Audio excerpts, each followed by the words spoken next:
राम जय जय राम।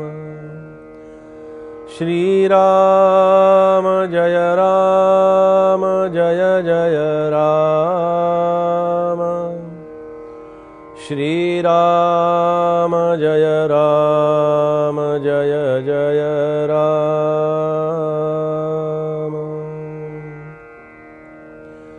श्री राम समर्थ श्री राम।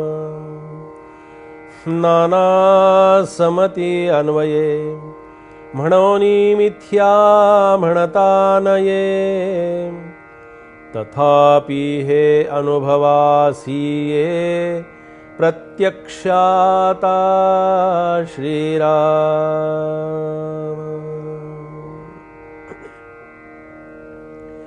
श्री समर्थांच्या दासबोध ग्रंथातील पहिल्या समासाचं चिंतन आपलं सुरू आहे।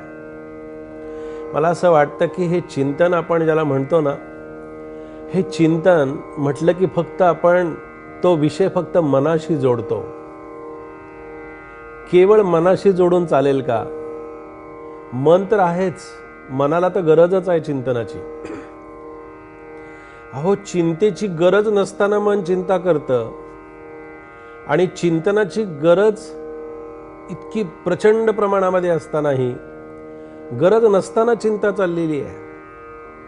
बरं, नेहमी आपण एक पाहत असतो की चिंता ज्या ठिकाणी होते, ज्या ठिकाणी केली जाते, ज्या पद्धतीनं केली जाते, ज्या कारणाने केली जाते, ती कारणं वेगवेगळी असतील, चिंता वेगवेगळी प्रत्येकाची असेल।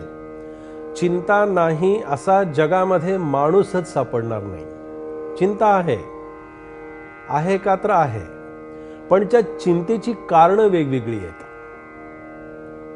सांगायचं तात्पर्य असं की चिंता ज्या ठिकाणी या पंचप्राणामध्ये, या शरीर यंत्रणेमध्ये, मन बुद्धी चित्त आणि अहंकारामध्ये ज्या ठिकाणी चिंता केली जाते, ते ठिकाण आणि चिंतन करण्याचं ठिकाण दोन्ही वेगवेगळे असत नाहीत। ज्या ठिकाणी जिथे चिंता होते ना, तिथे चिंतन करायचं आहे। चिंतनाची जागा आणि चिंतेची जागा वेगळी नाही, जागा एकच आहे। पण मी जागा होत नाही ना, त्यासाठी मी चिंतेसाठी सतत जागा आहे, गोळी घेऊनही झोप लागत नाहीये। म्हणजे याचा अर्थ की मी चिंता किती आवडीनं प्रेमानं मी कवटाळून धरलेली असते पहा ना। मला हे माहिती असतं की एवढी चिंता करून झाल्यानंतर काहीच चिंता करून त्याचा उपयोग झाला नाही, हे मला माहिती होतं। नंतर माझ्या अनुभवालाही ती येतं, पण चिंता करण्याचं काहीही कधीही संपत नाहीत।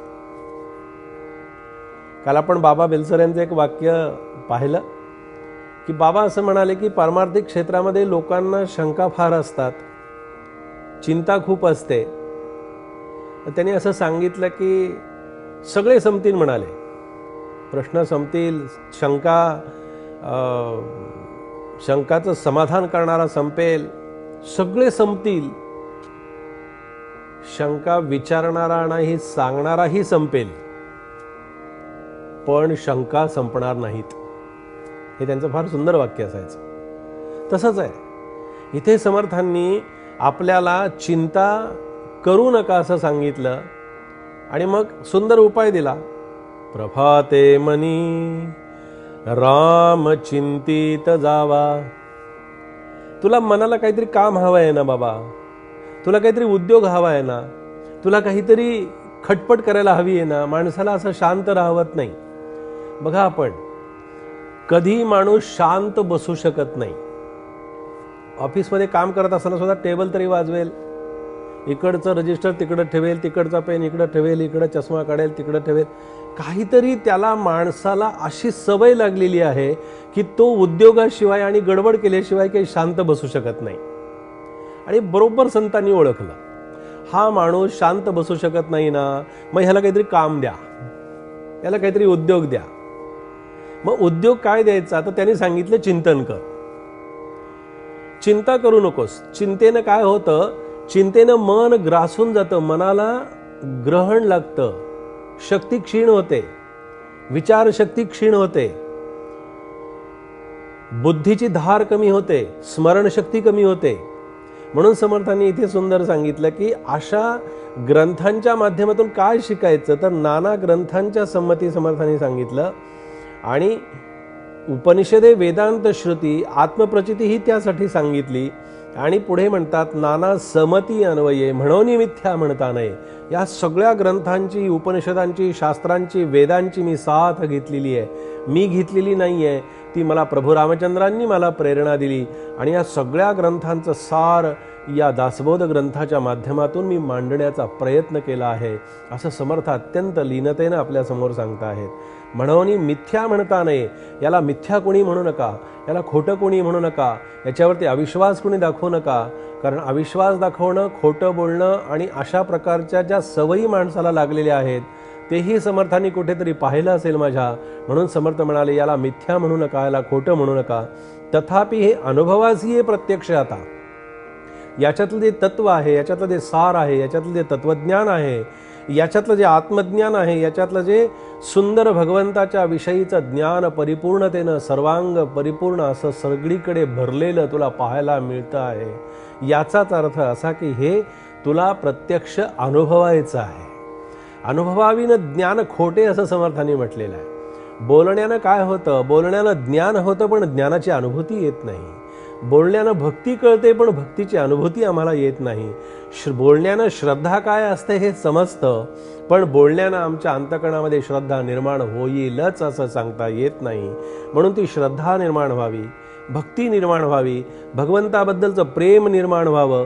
भगवंताबद्दलचं प्रेम निर्माण व्हावं याचा अर्थच असा की माझ्याबद्दल प्रेम निर्माण व्हावं. आधी माझ्यावरती प्रेम असतं का, तर खोटं प्रेम आहे. मी ज्या तत्वावरती प्रेम करायला हवं आहे ते तत्व मला समजलेलं नसल्यामुळे मी प्रेम खोटं करतो. आणि ते प्रेम खरं काय आहे ते आपल्याला पुढे बघायचं आहे.